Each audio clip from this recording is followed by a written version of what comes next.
लगातार जारी है। पिछले 24 घंटों में 10,455 नए कोरोना के मामले सामने आए हैं, जबकि अगर कुल की बात करें तो 1,06,156 सैंपल की जांच की गई थी कल। इधर 24 घंटे में 51 कोरोना संक्रमितों की मौत भी हो गई है, जबकि 24 घंटे में 3,577 कोरोना संक्रमित ठीक हुए हैं।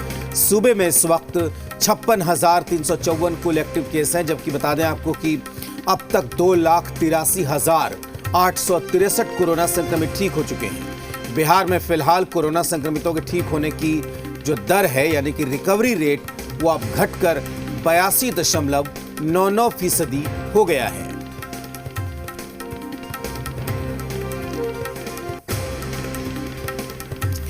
तो 24 घंटे में 10,000 से ज्यादा केस आए हैं और हम आपको बता दें कि 1,06,156 सैंपल की जांच हुई थी, जिसमें 10,000 से ज्यादा मामले मिले और 51 संक्रमितों की मौत हुई है, यानी कि हर घंटे 2 से ज्यादा लोगों की मौत यहां पर कोरोना की वजह से हो रही है। तो इस वक्त 56,354 एक्टिव केस हैं और जाहिर सी बात है कि एक बड़ी चुनौती, बड़ी परेशानी तो कोरोना का कहर लगातार बिहार में जारी है। लोगों को भारी परेशानी का सामना करना पड़ रहा है। आपसे अपील है हमारी कि जो गाइडलाइन है सरकार की, उसका पालन करिए, मास्क लगाइए, सोशल डिस्टेंसिंग के नियमों का पालन करिए और कोरोना से जितना सावधान रह सकें उतना ही आपके बचाव के लिए जरूरी है।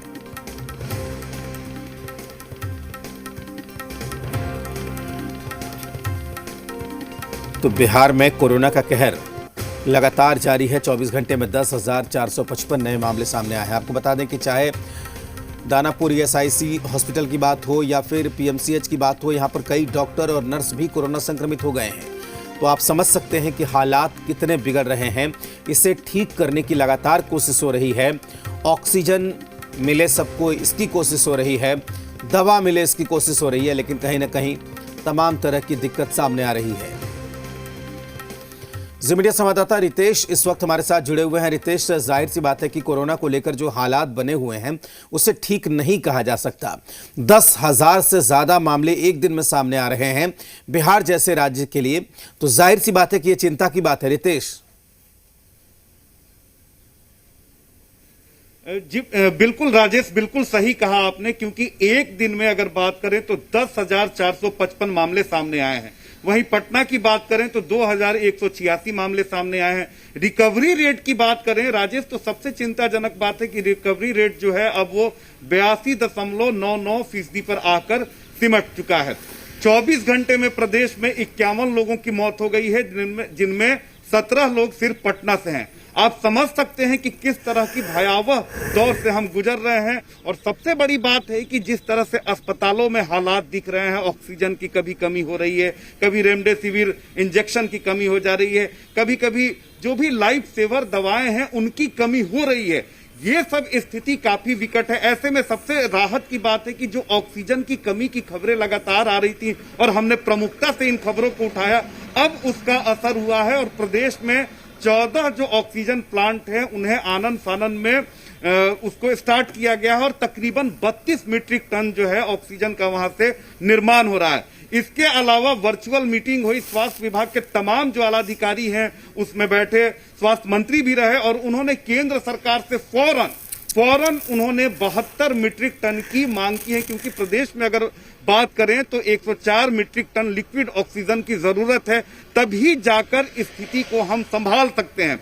इसके अलावा जो भी प्राइवेट अस्पताल हैं, क्योंकि सरकारी अस्पतालों की बात करें तो सबसे पहले वहां पर जो भी इक्विपमेंट्स हैं, ऑक्सीजन की बात करें, दवाओं की बात करें, तो वहां उसकी आपूर्ति दी जा रही है, क्योंकि सबसे ज्यादा अगर कोरोना संक्रमित जो मरीज हैं सरकारी अस्पताल में भर्ती हो रहे हैं। इसके बाद प्राइवेट अस्पतालों में भी आपको एंट्री नहीं मिलेगी, बेड फुल हैं, लेकिन जरूरत है सबसे पहले मरीजों की जान बचाने के लिए ऑक्सीजन की सबसे ज्यादा डिमांड है। तो लगातार प्राइवेट अस्पताल वाले जो संचालक हैं वो ऑक्सीजन की डिमांड कर रहे हैं, क्योंकि साफ तौर पे उनका कहना है कि अगर ऑक्सीजन की सप्लाई ही सुचारू नहीं होगी तो फिर हम मरीज को कैसे ले सकेंगे। कल हम पटना के समय हॉस्पिटल में पहुंचे थे, जहां पर 85 मरीजों को कोरोना संक्रमित जो मरीज हैं वहां भर्ती कराया गया है। वहां जो संचालक हैं उन्होंने साफ तौर पे कहा कि हम कहीं से भी मरीजों के इलाज में कोताही नहीं कर रहे हैं, जितने भी मरीज आ रहे हैं उन्हें भर्ती कर रहे हैं, लेकिन जब स्थिति विकट तब हो जा रही है जब पता चलता है कि हमारे पास ऑक्सीजन सिलेंडर्स कम है और तब हम मजबूरी में नए पेशेंट्स को हम एडमिट नहीं कर पा रहे। तो इन तमाम चीजों पर राजेश फोकस करने की जरूरत है। इसके अलावा राहत की बात, सबसे बड़ी राहत की बात यह है कि एनएमसीएच को अब पूरी तरह से कोविड डेडिकेटेड अस्पताल में बदल दिया गया है और 500 बेड जो हैं वो कोरोना संक्रमितों के लिए यहाँ पर तैयार कर दिए गए हैं। ऑक्सीजन की सप्लाई भी वहां सुचारू हो गई है। उसी तरीके से अगर पीएमसीएच की बात करें तो पीएमसीएच में भी पहले से स्थिति सुधरी है। अगर प्राइवेट अस्पतालों की बात करें तो सबसे ज्यादा रूबन अस्पताल में इस वक्त मरीज मौजूद हैं, जहां पर अब वहां के संचालक ने माना है कि नहीं, प्रेशर देने के बाद, मीडिया के बार बार खबरों के दिखाए जाने के बाद अब जिला प्रशासन सचेत हुआ है, जागा है और वहां पर भी ऑक्सीजन की सप्लाई होने लगी है। लेकिन जो सबसे महत्वपूर्ण बात है वो रेमडेसिविर इंजेक्शन को लेकर है। अभी भी इसकी कालाबाजारी हो रही है, अभी भी मार्केट में ये ब्लैक में बिक रहा है और इसकी किल्लत अस्पतालों में बनी हुई है, जिस पर फौरन जिला प्रशासन को ध्यान देना होगा। क्योंकि देखिए, थोड़ी सी भी देर, थोड़ी सी भी लापरवाही जो है वो मरीजों की जान पर भारी पड़ रही है। इसके अलावा राजेश, दूसरी बात मैं बता दूं कि ड्राइव की जरूरत है, क्योंकि अभी भी वैसे लापरवाह लोग सड़कों पर दिख रहे हैं जो मास्क नहीं लगा रहे हैं, सोशल डिस्टेंसिंग नहीं कर रहे हैं। हमने कल भी तस्वीर दिखाई कि 6 बजे तक ही जो भी व्यापारिक प्रतिष्ठान है, चाहे सब्जी दुकानों की बात करें या जनरल स्टोर्स की बात करें, लेकिन 6 बजे तो छोड़ दीजिए, ये दुकानें जो हैं वो चोरी छुपे 7, साढ़े 7 तक चल रही हैं। तो इन पर अंकुश लगाने की जरूरत है, क्योंकि एक को लापरवाही करते देख दूसरे का मन बढ़ रहा है और इस तरह की जो प्रवृत्ति है लोगों में घर कर रही है। तो ऐसे लोगों पर अंकुश लगाने की जरूरत है। और सबसे बड़ी बात है कि गांव में जिस तरह से संक्रमण फैल रहा है, पंचायती राज विभाग ने बहुत ही अच्छा फैसला लिया है। मंत्री बिल्कुल, पंचायती राज विभाग के जो मंत्री हैं सम्राट चौधरी, उन्होंने कहा कि जितने भी पंचायत है वहां पर 12 करोड़ लोगों को मास्क दिए जाएंगे, एक परिवार को 6 मास्क दिए जाएंगे। तो ये एक अच्छी पहल कही जा सकती है। और सबसे बड़ी बात है कि अब सरकार को जरूरत है कि लोगों से मदद ले, मुखिया को शामिल करे मुहिम में, जो वार्ड मेंबर है उन्हें शामिल करे, ताकि जहां पर प्रशासन नहीं पहुंच रहा है, जहां पर पुलिस नहीं, बिल्कुल, वहां पर जन प्रतिनिधियों के जरिए, जन भागीदारी के जरिए इस महामारी को रोकना है, इस महामारी से लड़ना है। रितेश, बहुत शुक्रिया आपका पूरी जानकारी के लिए। जाहिर सी बात है कि अब